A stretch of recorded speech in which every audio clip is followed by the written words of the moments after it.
Assalamualaikum warahmatullahi wabarakatuh. Puhaba syara-syara lung yang na khusus yang na di perantauan di Malaysia ataupun tempat-tempat yang lain atihnan bangsa Aceh yang na dalam perantauan. Sigalom lung metutu lung lakem ahli ba urang dro cuma saran ni bak lung bacut menyangkut atih pernyataan urang dro ni sebahagian kan memandum sebahagian yang hana piuh-piuh tahina bangsa dro tahina pemimpin yang na di Aceh. Hai syara mutuah yang lu pemuliakan yang na di perantauan. Masalah pemulangan TKI warga Aceh yang na di Malaysia yang kage kritik pemerintah Aceh oleh DPR Aceh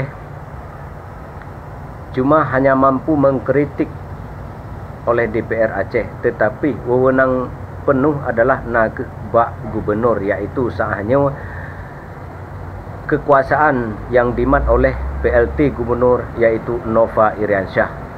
Menyonofanyan hana ditren lejih kedro hana diturun tangan oleh Nova Iriansyah, ada di klik-klik hat DPR-nya hanayum, sedangkan PLT gubernur sampo asah uronyo jih sebagai pelaksanaan tugas gubernur yang bertanggungjawab penuh ino di Aceh manteng ji imdro.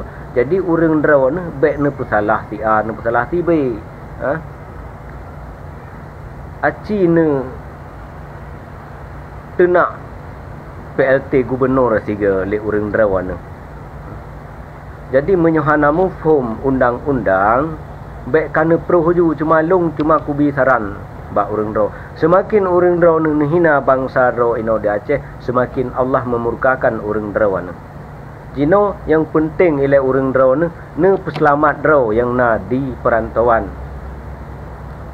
Informasi yang terus baklung lewat WA kepada dro kanal hepluh dro ka pun tiro analung percaya lepluh dro ka terus informasi baklung leretuh lebih ka dari tanggai sebelah sampai uronyo operasi besar-besaran di Malaysia kal hertuh lebih ka jidrop bangsa katanya bangsa Aceh.